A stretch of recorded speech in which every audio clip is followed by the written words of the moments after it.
In this video, we are going to derive the velocity equation. This is the equation that relates velocity to position and time. So we have velocity v is equal to our change in position, delta x, divided by the time it took to change our position, delta t. Now, in order to derive this equation, we need to use a position versus time graph. And a position versus time graph is one that relates time on our x-axis to position on our y-axis. Now for this video, imagine we have this car driving at a constant speed along this road.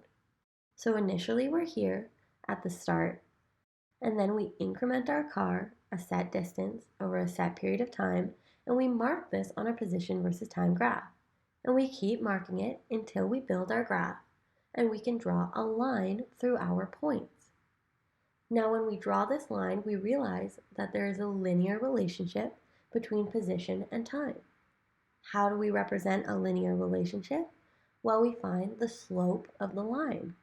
In order to find the slope of the line, we use the slope equation, which says m for slope is equal to y2 minus y1 divided by x2 minus x1. So what are these values on our position versus time graph? Well, initially, we are at a certain position, which we can call xi for initial position. And then we end up at a final position, which we will call xf, and that is right here. We can do the same for time. Initially, we are at an initial time ti, and then at the end of our motion, we are at a time tf, our final time. And these represent our y2, y1, x2, and x1 points.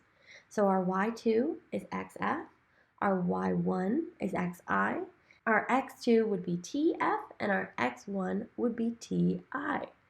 Now we have our slope equation, and we know that xf minus xi is just delta x, and tf minus ti is just delta t. If I replace m for slope with v, we see that v is equal to delta x over delta t, and that is our velocity equation. And we derived it from a position versus time graph, because velocity is just the slope of a position versus time graph.